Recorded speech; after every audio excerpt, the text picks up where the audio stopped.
Ngiyabingelela abangcwele egameni elihle lenkosi uJesu umsindisi wethu. Amen. Sibonge bathandekayo ukuba inkosi isenzela amandla isigcine kuze kube la ihambe nathi kuze kube la sehlukene kodwa sihlangana kuzwakala zonke izinto abangcwele abazenzayo eyidumisa igama lenkosi. Ngicela ba sivulele inkonzo ngomkhuleko egameni lika Jesu. Baba, egameni lika Jesu elinamandla, siyabonga msindisi wethu ongcwele, siyabonga dwala lempilo yethu, siyabonga mpheme umphefumulo wethu, siyabonga ndawo yethu yokucasha, siyabonga nokuba simile Nkosi ingenxa yokuma kuleli dwala elinguwe.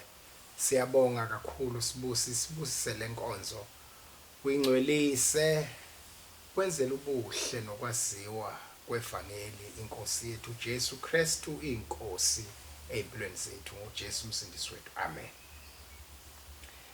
Bathandekayo, isaziso enginaso egameni lobuholi beregion ngiswakalisa amazwi okubonga inhlanganyelo esibe nayo emkhulekweni bomhla ka11 kuya kumhla ka13 becediwe abangcwele babahlanganyele emkhulekweni weregion. Sikhulekele umkhombandlela ukuba siqhubeka sibheka phi njengebandla njengabazalwane esimweni esinje nangamva kwalokhuvetho olusembethe sikwazi ukubona ukuthi indlela yethu ibheka phi. Ngakho ke ithemba lethu senkosini, i-direction ephilayo nephilisa umphefumulo wethu isenkosini.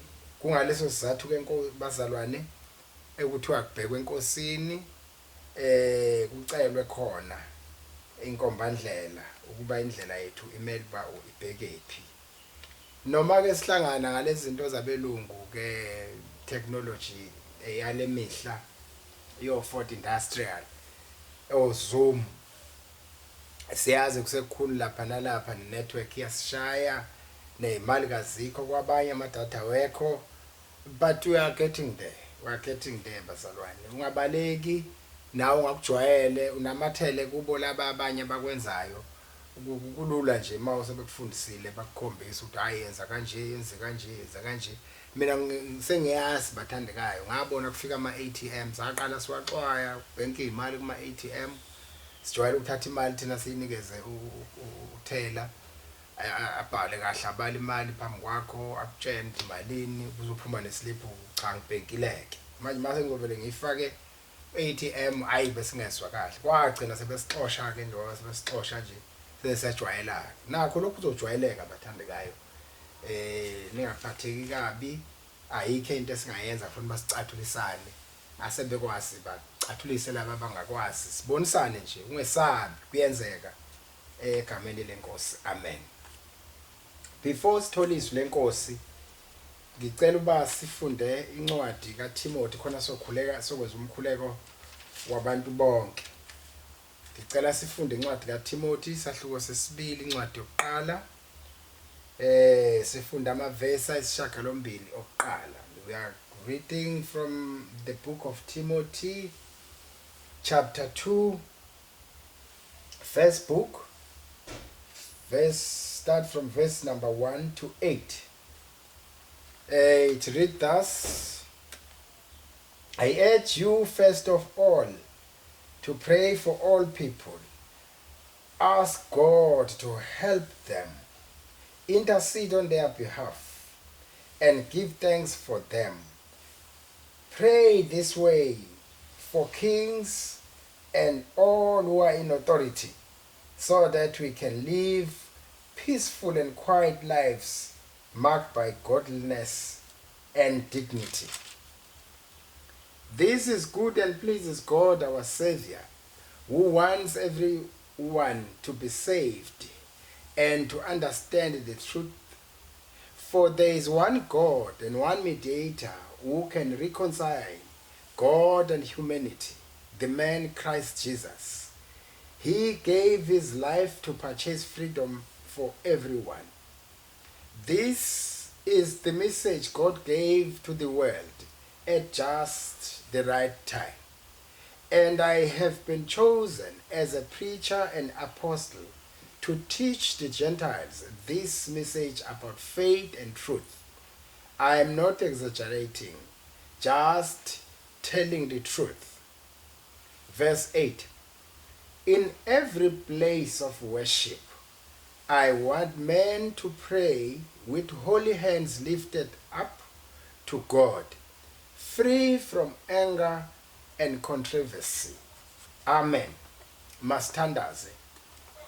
Baba ongcwele, izwi lakho lisilawula ukuba sikhulekele abantu bonke, sibacelele isibusiso, sibacelele umsa, sibakhulekele ezinkingeni abadibene nazo kulomhlaba wezinkinga. Wathi ke sikhulekele nabasemagunyeni, amakhosi, nabo bonke abahlezi esihlalweni zokuhola abantu bakho.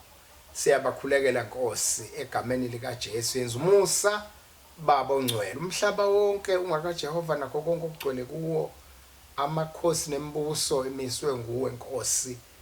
Sithi Nkosi ngena kuma parliament abo, ngena Nkosi kuma legislature, ngena Nkosi kuma chamber, ezigungwini zezinduna, kuma tribal authority centers. My God, ngena ndoda engena noma kuvaliwe, ngena ndoda efica enhlizweni umuntu uxokozela, ifike ibe nokuthula ngoba wena uyinkosi yokuthula.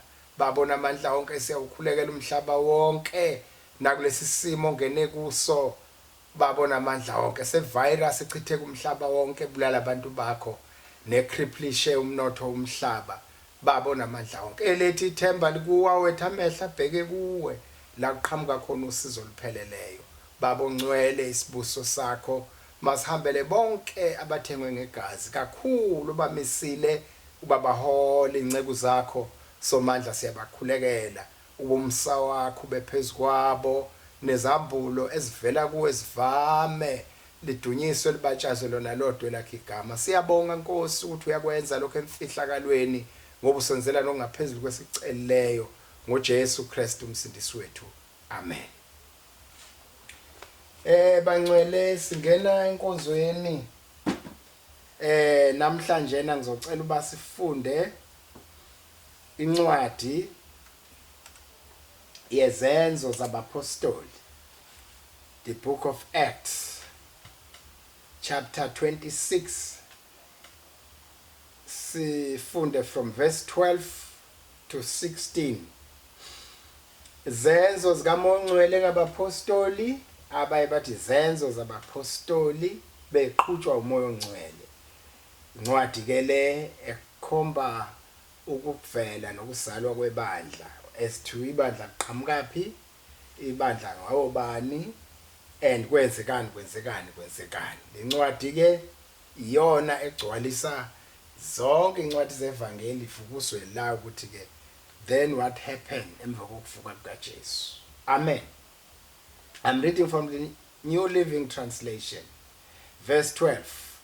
One day I was on such a mission to Damascus, armed with the authority and commissioned of the leading priest. 13. About noon, Your Majesty, as I was on the road, a light from heaven brighter than the sun shone down on me and my companions. 14. We all fell down, and I heard a voice saying to me in Aramaic, Saul, Saul, why are you persecuting me? It is useless for you to fight against my will. 15. Who are you, Lord? I asked. And the Lord replied, I am Jesus, the one you are persecuting. 16. Now get to your feet, for I have appeared to you to appoint you as my servant and witness. Tell people that you have seen me, and tell them what I will show you in future. Inkosi ayibusiswe ukufundwa kwezwi layo. Amen. Masibonge sibusise izwi lenkosi. Baba liphilile linguwe. Baba onamandla, onke ligcwele amandla. Lisena amandla Nkosi lokwenza ongekho kube khona. senamandla okuhlambulukisa, senamandla okubuyisa okulahlekileyo. Simi ngalo sithembe lona ngoba uthe wena siyodlula zonke izinto esikhona kodwa izwi limi kuze kube phakade. Siyabonga kakhulu mana nathi mana nomakoti egameni lika Jesu umsindisi wethu. Amen. Ngifuna ukukhuluma ngevangeli namhlanje nabangcwele. Ngicela nje ukukhuluma ngevangeli lena incwadi ejwayelekile kakhulu, more especially ngoba isencwadini ye Testament elisha leli ejwayelwe ngabazalwane bonke neliswakala kahle kithi sonke ngoba leli lidala bathi akuswakali swa abafundisi nabanye amakholwa asethe khula athi uqina ngoba phela asivelanga kanye bakhona sebenesikhathi behamba kulendlela, bakhona abasanda kufika bese kuya ngokuyihlupha komuntu ke kujwayela nokuyithanda into. Ngoba uyithanda into uyasinikela kuyo, then bese ne-information engcono kuyo kunabanye abangazinikele njengawe, wena busiba iba ngcono kakhulu kuwe. Alibonge igama lika Jesu. Ngifuna ukukhuluma ngevangeli la uPaul ufakaza phambi kwenkantolo uAgrippa umchazela ukuthi kahle uchaza imission akuyo ukuthi iqhamukapi kwenzekani. Uthi ke kwathi ngenye imini ngihamba ngale mission ngibheke eDamaseko, nginikwamandla ngigunyaziwe abasemagunyeni abapriest abakhulu abaholayo. Kwathi ngekhathi zantambama ilanga lisemini lithambeme, Nkosi yami ngisendleleni kwavela ukukhanya okudlula ukukhanya kwelanga, kwangikhanyisa mina nengihamba nabo. Sase siwaphansi siwiswa ukukhanya, kukhanyisa thina sawaphansi sonke. Ngase ngizwi and I heard a voice, izwi. Kodwa kuyashoko lapho ukuthi sawa phansi sonke, ngawa phansi kanye nangihamba nabo. Kodwa mase kuthiwa ke manje mayesethi ngezwiswe akasasho sezwiswi, uthi ngezwiswi. I heard a voice saying to me ngolimi lwesi-Aramaic, Saul, Saul, ungisingelelani? Kulukhuni kuwe, kuhlosani kwenzani kuwe ukubumelana nentando yami na? Kuyini kuwe kuba umelana nentando yami? Sekuzoshoke lolele phansi oswaleliswe. Ungubani wena Nkosi? Yini lemtsheni ukuthi inkosi le? Ngoba akayazi into emuyisayo, akalazi leli langa limkhayilo lokukhanya okumkhayisa ukudlula ilanga ukuthi kuyini. Kodwa manje mayesephendula mayeswaleliswe likhuluma naye, ungubani wena Nkosi? Ubuza lona othi ungisingelelani. Uthi ke lona nginguJesu omsingelayo. Nanguna ikintshumayelo lapha ikhona verse 16 bathandekayo. Ngithanda basikhulume ngoverse 16 nje bese siyathandaza. Inkosi isinikeze amandla okuhamba endleleni nokuyikhonza. Uverse 16 intshumayelo ibased kuyena abangcwele. Now get to your feet, for I have appeared to you. Bese chazwa ukuthi uveleni, sengivelile kuwe ukuqoka, to appoint you as my servant. Underline that, as my servant and witness. Servant and witness. Isikhonzi kanye nofakazi. Tell people that you have seen me and tell them what I will show you in future. In other words, akushonga ukuthi uzokhuluma ngalokho akubonile nakuzwile, but kukhona nokunye azosiveza ngakho in future. Bazalwane, ngifuna sikhulume ngokuthi uJesu amanye amakholwa thina abathandekayo abanye bethu uJesu akasi umaster empilweni zabo kodwa umsindisi abanye umsindisi wabo, which is quite correct. He's our savior, umsindisi.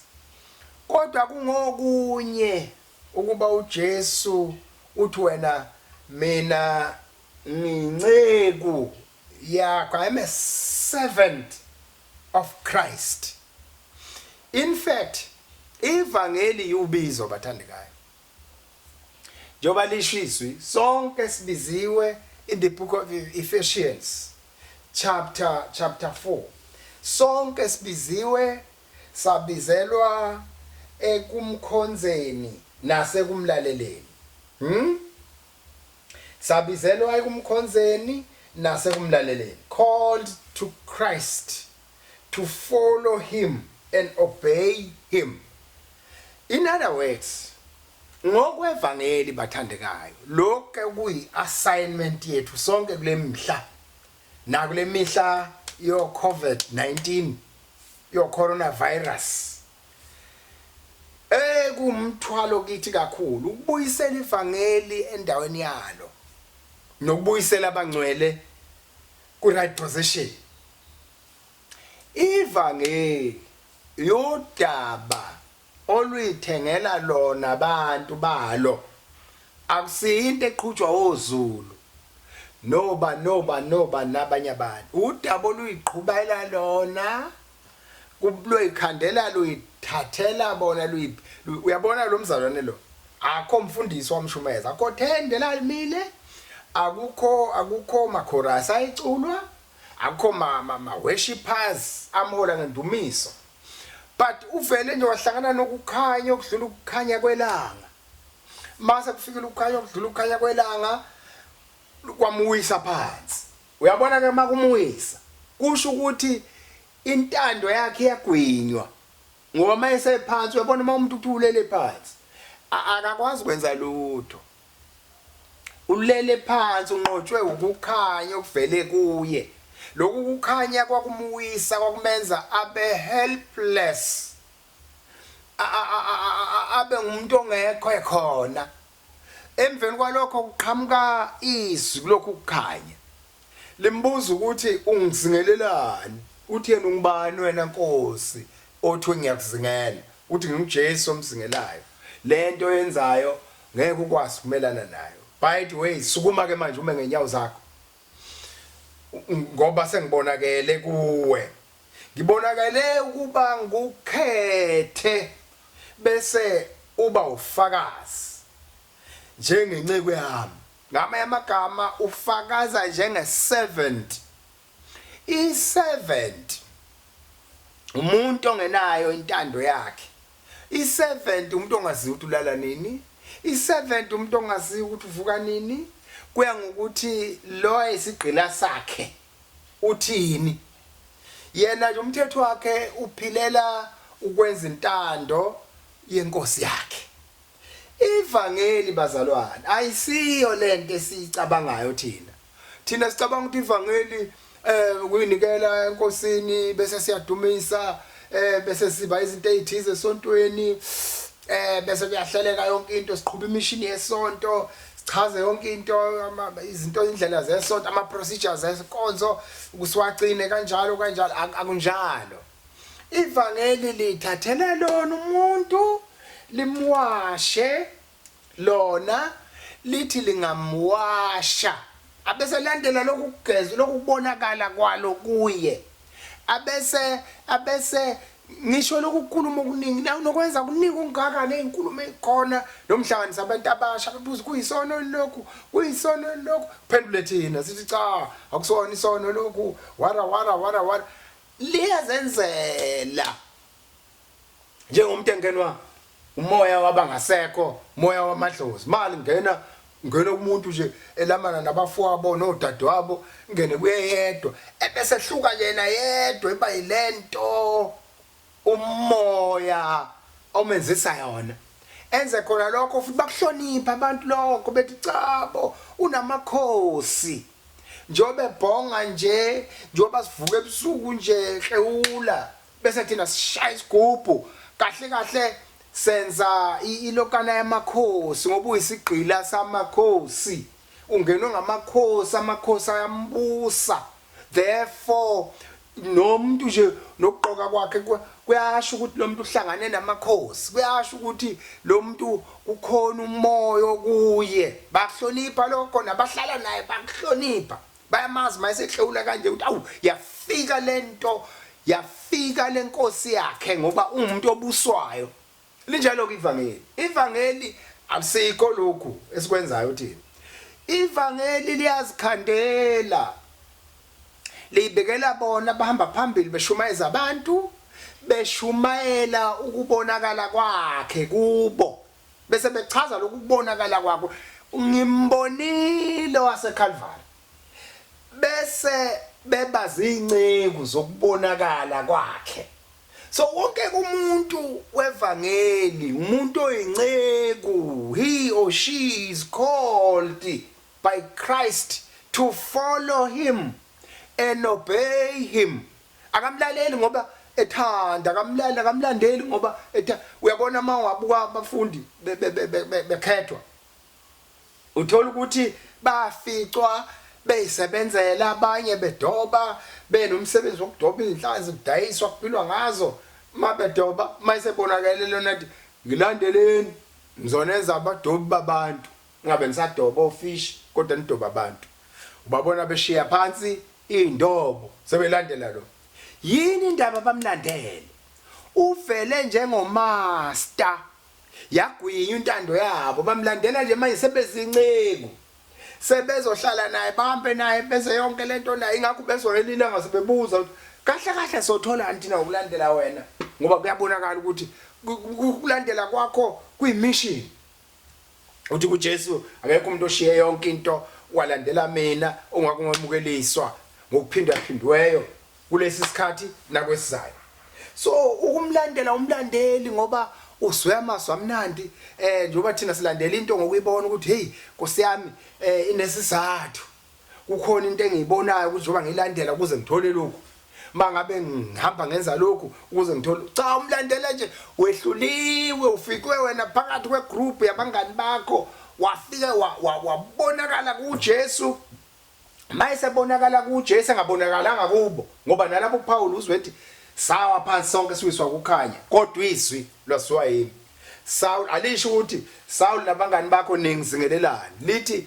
Saul ungizingelelani kodwa lo muntu uhamba nabanye abantu ungizingelelani ubonakele kuye sukuma ke manje uyabona mase sukuma akasasukumi ngokwentando yakhe usesukuma ngokwentando yezwi lika master elivele kuye uselandela sukuma ngenyawo zakho ngoba ngisengibonakele kuwe ukuqoka nokuba ube inceku ke manje yokungibona uzokhuluma ngokungibona bese lokunye ke ngizoqhubeka ngiveze kukho kuwe ukuchazela abantu lokho ukhethiwe kwezindawo ukuthi ngakhethwa ngamiswa kulesi sikhathi uba ngibe ngumpostoli kusho uPaul usho wakhethwa ukukhanya okwavela ezulwini kwabonakala kuye so lokhu kukhanya kumkhanyisele yena kwamhlula wawaphansi uwelani itsara conversion uwawukhombisa ukuphenduka kwempela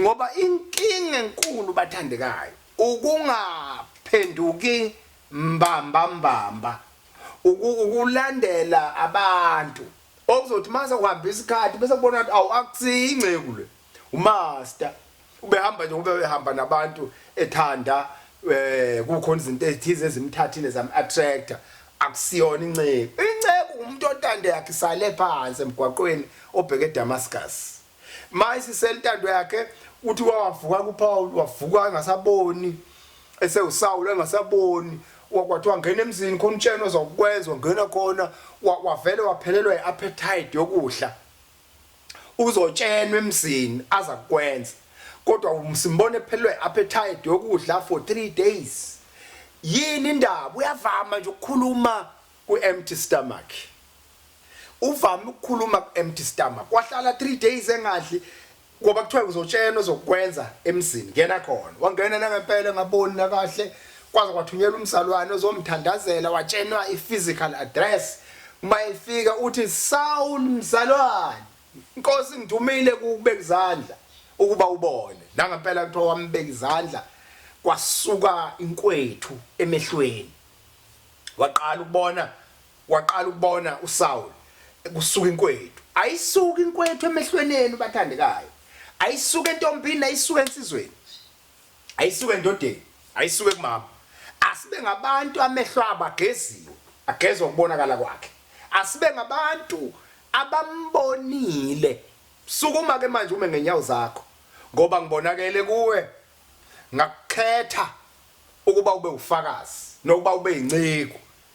Ivangeli linamandla. Ivangeli kufanele basihambe kulo hayi ngokuthanda, hayi ngoba umnandi, kodwa sihambe ngokwehlulwa. Sehlulwa intando yakhe. Alibonge igama lenkosi. Sehlulwa ukubonakala kwakhe kithi.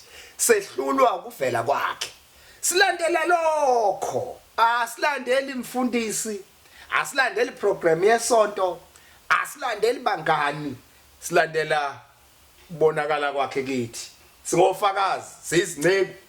Sonke sibiziwe, sabizwa uKristu. Sabizelwa ukuzofakaza ngokubonakala kwakhe kithi. Sabizelwa ukuzofakaza ngalokho azaqhubeka ibonakalise ngoba yena he's alive. God is alive and Jesus is alive. Ngalokho azaqhubeka ibonakalise ngakho kithi. Ngakho ke bathandekayo bami, uqondisa nje ukukhuluma nendlela yethu esihlalele kakhulu thina esinishumayezayo. Thina esinishumayezayo sihlalelwe uxanduva olwabonwa ngamaXhosa oluthi asimise kahle ukukhuluma. Ukusuka manje bazalwane bami, let me tell you sengithandaza. Ukusuka manje going forward, we will leave no stone unturned. We will go and start afresh. We will say what the Lord says. Indaba okhuluma ngala nje is gone. Is finished. Sekumele basikhulume ngoJesu ovukileyo bathandekayo.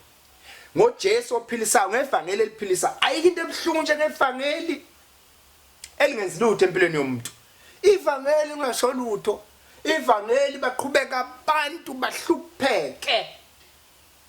Ivangeli kodwa bekukhulunywa ngalo. Ubona ukukhulunywa ngepast tense. Kukhulunywa ngento ukuthiwa kwaku. Uyena mhla, uyena kuqala, uyoba uze kube phakade. Umyena kuze kube phakade. Mayinibusisa inkosi bathandekayo.